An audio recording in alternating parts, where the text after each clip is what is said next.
Mensagem do dia, com o pastor Marcelo Gomes. Segundo Samuel 24:10 diz assim: Sentiu Davi bater-lhe o coração depois de haver recenseado o povo e disse ao Senhor: Muito pequei no que fiz. Porém agora, ó Senhor, peço-te que perdoes a iniquidade do teu servo, porque procedi muito loucamente.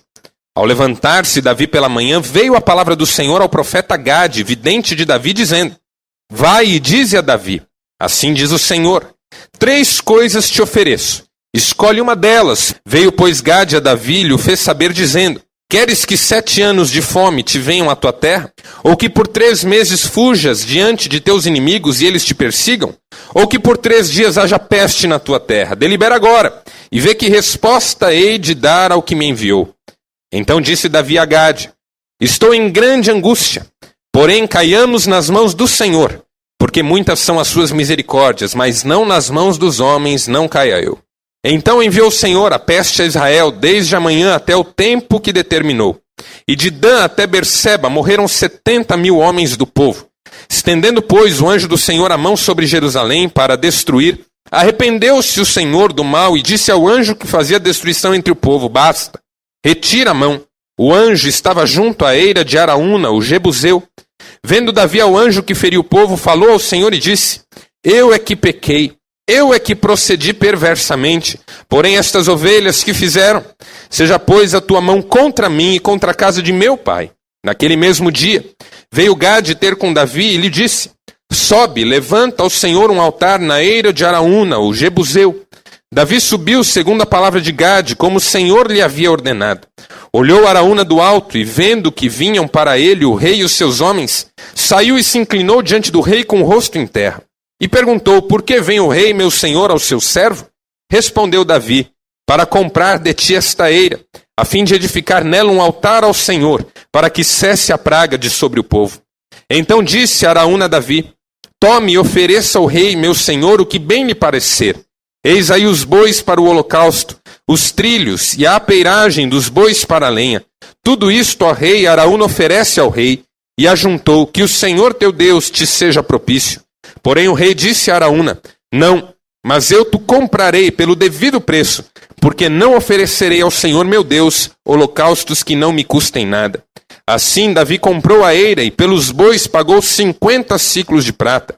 Edificou ali Davi ao Senhor um altar e apresentou holocaustos e ofertas pacíficas. Assim o Senhor se tornou favorável para com a terra e a praga cessou de sobre Israel. Vamos orar mais uma vez? Pai, aquieta agora o nosso coração. Dá-nos a graça de podermos ouvir a Tua voz de uma maneira profunda, transformadora, impactante. Esse é o nosso desejo e é a nossa oração em nome de Jesus. Amém. Como eu disse, hoje é a 3ª meditação nossa a respeito de Davi, sob o tema Uma pessoa segundo o coração de Deus. Numa outra história, a partir de um outro episódio na vida de Davi, um episódio, na minha opinião, também muitíssimo marcante. Esse é um texto difícil. Esse é um texto que revela uma faceta de Deus para a qual nós não gostamos de olhar. De um Deus que exerce justiça. De um Deus que disciplina os seus filhos. Pois como está lá em Apocalipse capítulo 3, o Senhor repreende e disciplina a quantos ama. O amor de Deus não é aquele amor de quem não se preocupa com os caminhos equivocados que os seus filhos escolhem, como se isso não fosse de grande importância. O amor de Deus é um amor marcado pela justiça. C.S. Lewis, naquele devocional, Um Ano com C.S. Lewis, que reúne uma série de textos, de cartas, de pequenos artigos que C.S. Lewis escreveu durante a sua vida, escreve num desses textos, num desses artigos, que muitas pessoas não estão à procura e não querem reconhecer a figura de um Pai Celestial. O que muitas pessoas gostariam de ver é a figura de um avô celestial. O avô celestial é complacente.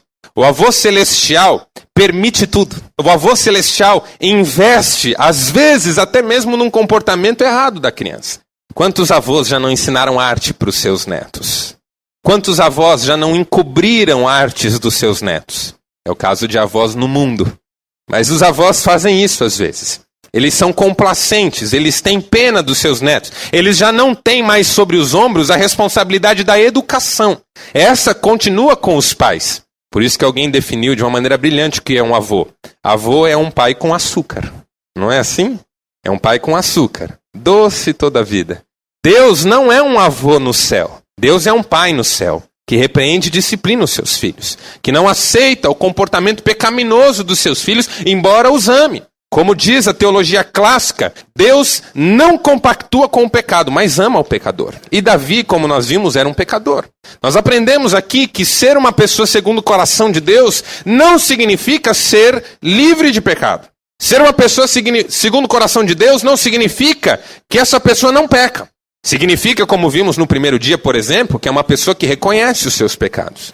No segundo dia, que é uma pessoa que tem convicção da soberania de Deus na sua vida, mas que comete os seus erros. O apóstolo João diz que se nós dissermos que não temos pecado, somos o quê? Mentirosos. A verdade não está em nós. Nós somos pecadores. E sermos pessoas segundo o coração de Deus não nos isentará de sofrermos e lutarmos contra os nossos pecados. O pecado faz parte da nossa natureza humana, mortal.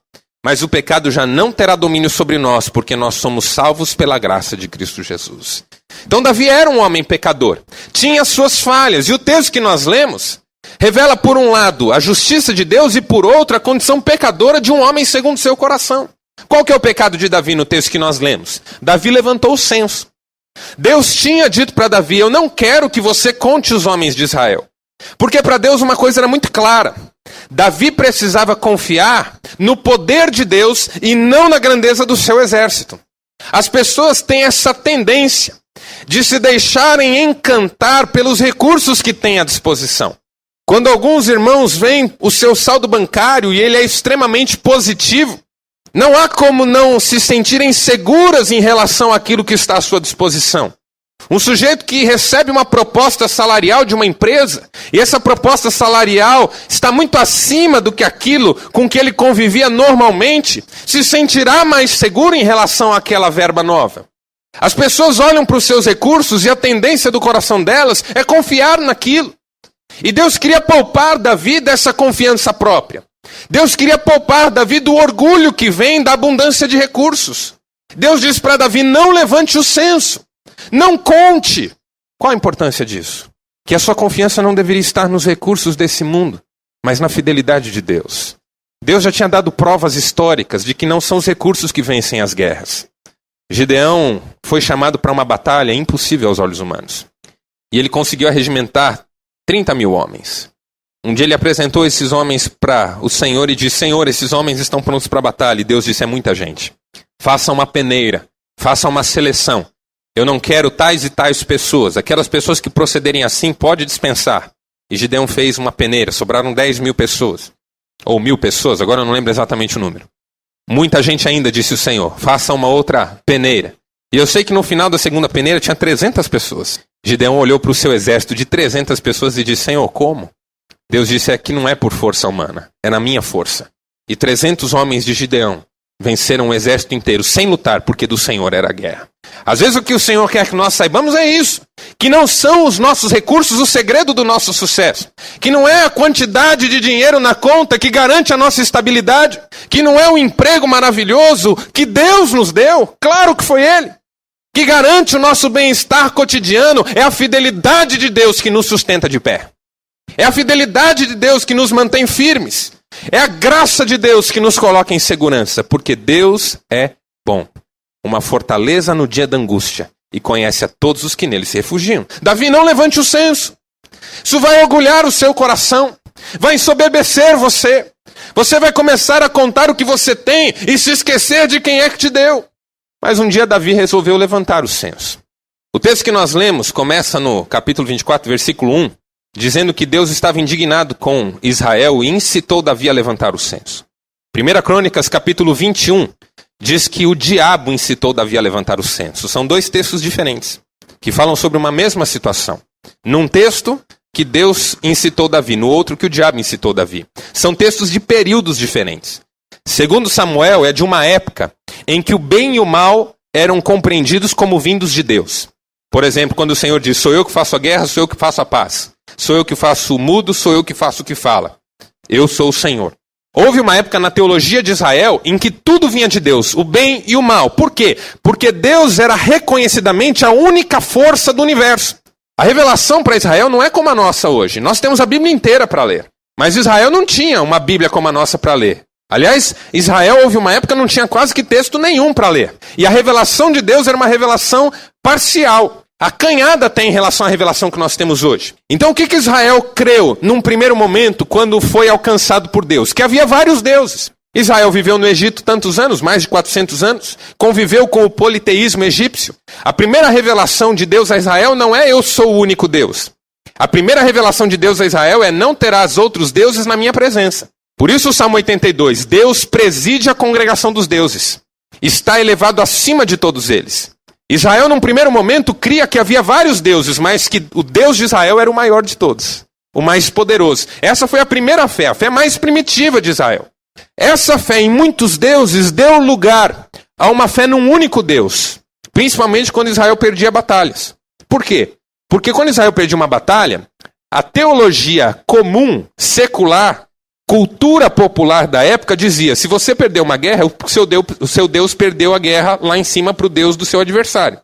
Toda guerra entre homens era uma guerra entre deuses. Você ganha porque o seu Deus ganhou, você perde porque o seu Deus perdeu. E aí Deus diz para Israel, vocês acham que eu perdi de alguém? E Israel diz não. Então o que isso significa? Significa que tu és o único Deus, que controla o bem e o mal, que age na nossa vida, mas que também usa os nossos inimigos para nos disciplinar. Olha só como Israel foi crescendo no decorrer do tempo. De uma convicção de muitos deuses para uma convicção de um único Deus. Depois dessa convicção de que há um só Deus, que Israel começou a entender o que significa o ministério dos anjos. Deus é Deus sozinho, mas ele tem anjos à sua disposição. E depois dessa compreensão que Israel foi entender então o que significava a ação do diabo. Então quando, segundo Samuel é escrito, Israel está nessa teologia de que tudo vem de Deus porque Deus existe só no universo. A partir do momento em que primeiro Crônicas é escrito, Israel já sabe que o diabo existe. E que ele é instrumento de Deus para provar os crentes. Israel sabe que embora o diabo atue, ele não tem poder para ir além da permissão de Deus. Por isso que você encontra esses dois textos tão diferentes na Bíblia. Porque na verdade, o que nós precisamos entender aqui é que embora Davi tenha sido provado pela permissão de Deus e pela atuação do inimigo, a responsabilidade do seu pecado era dele próprio. Porque embora Satanás prove o coração do crente e Deus muitas vezes permita que ele seja provado, nada isenta o crente em Deus da responsabilidade em relação aos seus atos. Nós não podemos fazer como Adão quis fazer. Não podemos fazer como Eva quis fazer. Justificar o seu erro por causa da tentação do outro. Nós sabemos que os nossos pecados são responsabilidade nossa. E que entre escolher servir a Deus e escolher não servir, muitas vezes nós escolhemos não servir. Ou por comodidade, ou por conveniência, ou pelo que quer que seja. Então o pecado aqui de Davi começou porque Deus tinha dito para ele não levante o censo e ele decidiu levantar. Deus tinha dito para ele não conte quantos homens você tem e ele decidiu contar. E o texto que nós lemos diz que quando Davi acabou de fazer isso, a gente diz assim, a ficha dele caiu. E ele reconheceu que tinha pecado contra Deus. Pecado contra Deus. Senhor, o que eu fiz não foi certo. Eu fiz algo que o Senhor não queria que eu fizesse. E eu estou arrependido. E aí entra o Deus da justiça. E Deus olha para Davi e diz assim, Davi, você tem três alternativas. Imagine o que é estar colocado nessa condição em que Davi esteve colocado nesse momento. Davi, eu te perdoo, mas eu não vou tirar as consequências do seu erro. Eu vou te deixar escolher. Você tem 3 alternativas. 7 anos, ou como algumas bíblias trazem, 3 anos. Na verdade, há uma dúvida sobre o número aqui. O texto massorético, que são os textos mais antigos, dizem 3, mas textos mais recentes dizem 7. Em algum momento houve uma alteração, mas isso também não tem muita importância. Só para você entender por que numa Bíblia está de um jeito, na outra Bíblia está de outro. Eu li aqui 7, na Bíblia de algumas pessoas deve estar 3. Não é isso? Então é só para esclarecer essa diferença. Você quer 7 anos de fome sobre a tua terra? Você quer ser perseguido 3 meses pelos seus adversários? Ou você quer 3 dias de praga contra Israel? E aí, a partir daí, nós vamos descobrir outras características de Davi que o faziam um homem segundo o coração de Deus. E nós vamos aprender algumas lições sobre o que significa sermos pessoas segundo o coração de Deus. Primeira lição que nós aprendemos com Davi aqui. Ser uma pessoa segundo o coração de Deus significa ser uma pessoa que se submete à disciplina. Na nossa primeira reflexão, nós falamos sobre pessoas que reconhecem os seus próprios erros. E a primeira característica que Davi demonstra aqui é que ele era uma pessoa que se submetia à disciplina. E se submetia à disciplina não como um resignado, não como alguém que não tinha para onde correr, mas como alguém que confiava no caráter misericordioso de Deus. A resposta de Davi é algo extraordinário aqui. Quando Deus faz essa proposta para Davi, Davi responde de uma maneira muito interessante que precisa trazer lições para o nosso coração hoje. Davi diz assim: eu escolho cair nas mãos de Deus e não nas mãos das pessoas, porque Deus é misericordioso e as pessoas não. Que conhecimento do caráter de Deus. Aqui é interessante por quê? Porque cair na mão dos homens era tanto passar perseguição por parte dos inimigos, quanto fome. Por que fome, embora fosse um envio de Deus, era cair na mão das pessoas? Porque em época de fome, os pobres sofrem na mão dos poderosos. 3 anos de fome. Quem passa fome, irmãos? Os ricos ou os pobres? A dor da fome é que a comida falta na mesa mais simples, não na mesa mais farta. A fome chega primeiro nos mais desamparados, nos excluídos, nos marginalizados. A fome chega primeiro para quem não pode defender a si mesmo. Davi tinha clareza disso. Se eu escolher fome, eu não vou passar fome. Se eu escolher fome, o meu palácio não passará fome. Pelo menos não num primeiro momento e talvez em momento nenhum. Mas o povo inocente, frágil, pequeno, esse sim será prejudicado. Porque onde falta primeiro é na casa de quem não tem.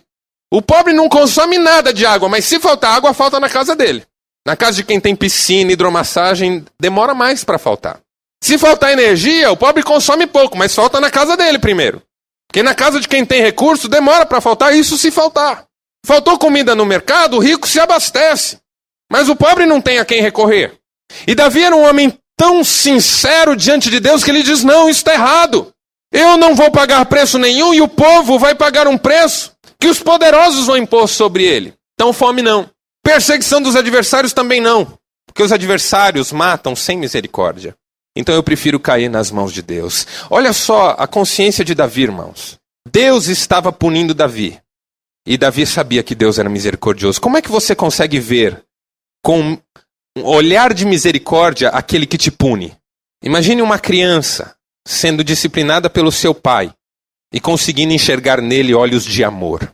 Crianças que estão sendo disciplinadas dizem assim: você não gosta de mim, eu não sou mais seu amigo.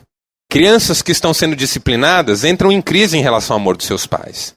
Mas Davi não era uma criança, Davi era um homem segundo o coração de Deus. E ele conseguiu olhar para os olhos de repreensão de Deus e dizer: Senhor, eu prefiro ser punido por ti, porque tu és misericordioso. Eu aceito disciplina, Senhor, porque a tua disciplina é ministrada com amor.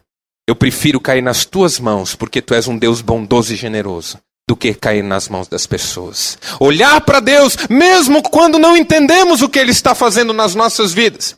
Olhar para Deus, mesmo quando as circunstâncias não nos são favoráveis. Olhar para o Senhor, mesmo quando Ele está nos disciplinando, e não duvidar em momento algum que o seu caráter seja o mesmo. Esse talvez seja o nosso grande desafio, irmãos. Olhar hoje para Deus, mesmo que as circunstâncias não sejam favoráveis, e lembrar que Ele não mudou. E o seu caráter permanece o mesmo. Como diz o apóstolo Tiago, em quem não há variação e nem sombra de mudança. O apóstolo Paulo diz: Ele é o mesmo ontem, hoje e será para sempre. Que ainda que o Senhor esteja disciplinando você, permitindo que você passe por uma situação que você não está gostando de enfrentar, a misericórdia dele há de se manifestar sobre a sua vida. E você descobrirá que Deus é bom, mesmo no meio da sua provação, mesmo no meio da sua luta, mesmo que você esteja colhendo consequências do seu pecado. Há pessoas que estão sofrendo por causa de consequências dos seus pecados. Embora você tenha pecado, embora você esteja colhendo consequências, e Deus não retira consequências. Se Deus retirasse consequências, ele não levaria o pecado a sério. E John Stott diz naquele livro A Cruz de Cristo que Deus leva o pecado a sério porque leva o homem a sério. Você leva os erros do seu filho a sério porque leva o seu filho a sério. Quer que ele seja um homem de Deus no futuro, uma mulher de Deus no futuro. Deus leva o pecado a sério porque leva o homem a sério. Mas mesmo que você esteja colhendo consequências dos seus erros, você vai experimentar a misericórdia de Deus e Deus te dará a vitória final porque Deus ama você. E Deus está no controle de todas as coisas. Davi tinha um coração submisso à disciplina porque ele sabia que Deus é bom. Porque ele sabia que Deus é justo, mas Deus também é amor e misericórdia. Porque ele conhecia o caráter de Deus. Muitos crentes enfrentam provações sem esperança, sem fé. Não porque as provações são duras demais. Não porque elas são difíceis demais. Não porque elas são humanamente impossíveis de serem vencidas. Mas porque desconhecem o caráter de Deus. Maior arma que nós temos na hora da prova não são os recursos que esse mundo pode oferecer, mas é um conhecimento do caráter de Deus. Porque esse conhecimento nos dará fé, esperança e força na hora da nossa adversidade. Essa é a primeira lição que nós aprendemos com Davi. Caia eu nas mãos de Deus e não nas mãos dos homens. Porque Deus eu sei quem é. O caráter de Deus eu conheço. E eu posso confiar que Ele tem o melhor para a minha vida. Segunda lição que nós aprendemos com Davi é que Davi tinha um coração pronto para obedecer. A partir do versículo 18, Gade vem ter com Davi e lhe diz: sobe, levanta ao Senhor um altar na eira de Araúna, o Jebuseu. Davi subiu, segundo a palavra de Gade, como o Senhor lhe havia ordenado. Há um caos em Israel aqui. A praga veio, muitas pessoas morreram, 70.000 pessoas morreram. Deus teve misericórdia. A expressão Deus se arrependeu significa isso. Arrepender-se, no caso de Deus, significa tornou atrás numa decisão de justiça para fazer valer a sua misericórdia. Deus não se arrepende moralmente. Deus se arrepende praticamente. Deus não se arrepende por ter errado. Deus se arrepende como quem torna atrás, porque já é o suficiente. Mais do que isso as pessoas não vão aguentar. Não é isso que o apóstolo Paulo diz em 1 Coríntios 10? Não vos sobreveio nenhuma tentação, senão humana. Mas fiel é Deus, que juntamente com a tentação dá um escape. Esse Deus fiel, que não permite que eu e você passemos por mais do que podemos suportar. Então quando a gente diz assim, eu não suporto mais, não é verdade. Primeiro porque você está falando na perspectiva de quem ainda está suportando. E segundo, porque Deus sabe os seus limites. E Ele não vai permitir. Deus é fiel, irmãos. Deus é fiel. Deus sabe cuidar de nós. A praga vem. Quando a praga vai destruir, além do que ela já destruiu, Deus diz para o anjo, basta, chega. E isso acontece em Araúna. Deus levanta o profeta Gade, ele vai até Davi. Davi, o Senhor mandou você oferecer. Davi sabe quantas pessoas morreram. Davi tem em mente que o seu exército sofreu uma baixa terrível. Que a sua nação está em prantos. Muitas mães perderam seus filhos. Muitos maridos perderam as suas esposas. Uma praga terrível. Davi está com seu coração choroso. Davi está com o seu coração amargurado, abatido, entristecido, apertado. Ele sabe que a culpa é dele. Deus vem e diz, Davi, eu quero que você me adore. Por isso que eu digo que a gente não gosta muito dessa face de Deus. Cuidando de nós, mas ao mesmo tempo orientando as nossas vidas.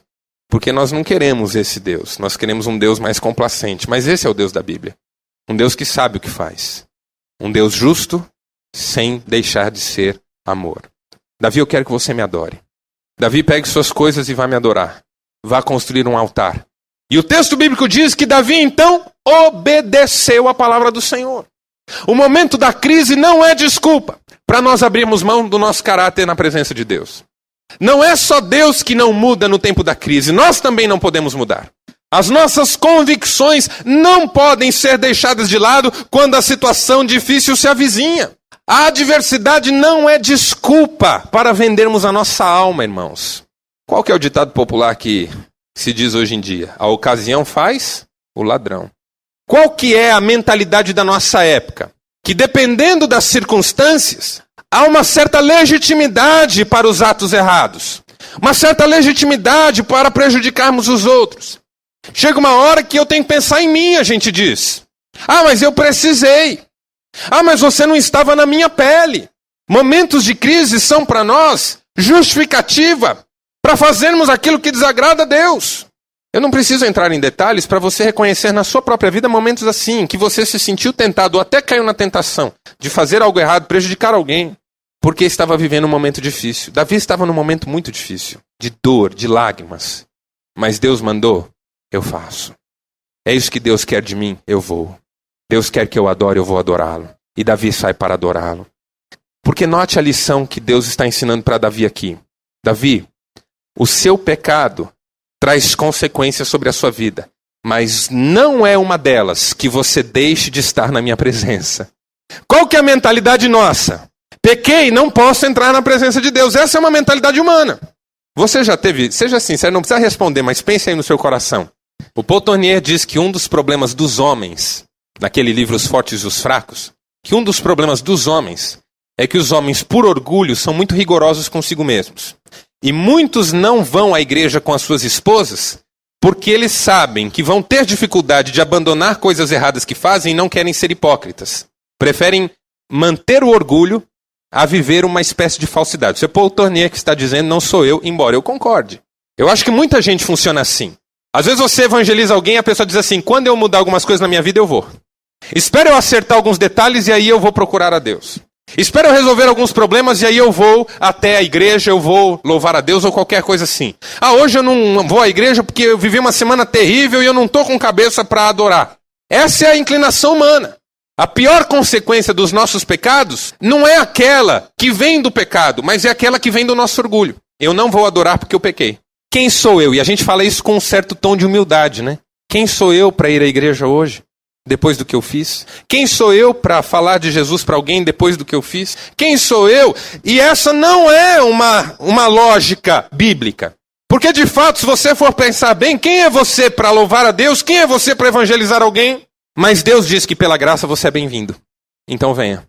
Porque não é uma consequência do seu pecado que você não possa adorar a Deus. Pelo contrário, Deus está chamando pecadores. Um dia um publicano entrou num templo e ele não tinha coragem de olhar para cima. Não tinha coragem de se aproximar do altar. Tudo que ele fazia era bater no peito e dizer, tem misericórdia de mim? Pecador. E Jesus, contando essa história, disse, em verdade vos digo que este saiu justificado.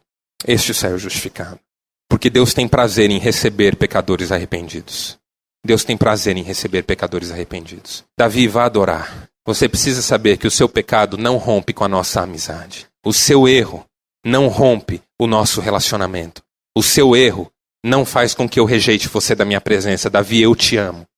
Eu quero que você me adore. E Davi tinha um coração pronto para obedecer. Davi não se escondia atrás da circunstância difícil. Ele obedecia a Deus. Porque ele sabia que Deus tinha o melhor para ele.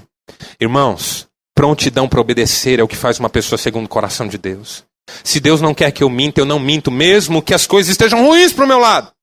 Se Deus não quer que eu prejudique o meu próximo, eu não farei isso, mesmo que isso prejudique a mim mesmo. No Salmo de número 15, que é um salmo belíssimo, mas muito duro, está escrito assim, que aquele que habitará no tabernáculo do Altíssimo e morará junto com o Onipotente, é aquele, dentre outras coisas, que jura com dano próprio e não muda o seu juramento. Ou seja, que se compromete a fazer alguma coisa e mesmo que lá na frente isso represente prejuízo, ele não muda porque ele falou. Você já se arrependeu de ter combinado alguma coisa, mas fez porque a sua palavra estava em jogo? Pois Davi era um homem assim. Se eu falei, eu vou fazer. É melhor não votares, diz a Bíblia, do que votares e não cumprires. Por isso sejam poucas as tuas palavras, pois Deus não terá por inocente o tolo que fala muito e pensa pouco. Davi tinha essa consciência. E por isso ele era obediente mesmo na crise. Vamos ser obedientes mesmo na crise, irmãos. E o Senhor nos recompensará. E finalmente, eu vou terminar. Uma última lição sobre uma pessoa segundo o coração de Deus. Uma pessoa segundo o coração de Deus não adora a Deus por conveniência e nem por facilidade, mas está disposta a pagar o preço de uma vida na presença do Senhor. Eu acho esse um dos versos mais lindos da Bíblia, minha opinião. Um dos versos mais lindos de toda a Bíblia. Versículo de número 24. O que acontece é que Davi vai a Araúna, então. Ele chega até a eira de Araúna, e Araúna diz para o rei assim, o que o rei quer aqui? O que traz o rei aqui? Imagine a honra desse sujeito recebendo o rei na sua terra. E Araúna pergunta, o que o rei quer? E o rei diz, eu vim comprar esta eira. Foi a eira onde o anjo parou de estender a praga. Eu vim comprar esta eira para adorar aqui a Deus. E aí Araúna, como qualquer pessoa que está se sentindo absolutamente honrada por receber o rei, diz o quê? Rei, use o que o senhor quiser. Se o senhor quer a eira, fique com a eira. Se quer os bois para o holocausto, pegue os bois. Se quer outros artigos para o sacrifício, pegue. Aqui na minha propriedade, rei não paga nada. Porque o mundo em que a gente vive é um mundo estranho, né? Normalmente, quem tem muito é que não precisa pagar nada. Você recebe um ator famoso no seu estabelecimento comercial, em tese, você vai dizer assim, não, hoje é por conta da casa. Sua presença muito abrilhanta ao nosso estabelecimento. Não é assim? Pessoas muito famosas e ricas vão em alguns lugares e é por conta da casa. Só pelo fato de você ter vindo aqui no meu humilde estabelecimento, é por conta da casa. Agora vai lá o pobrezinho que não comeu desde semana passada.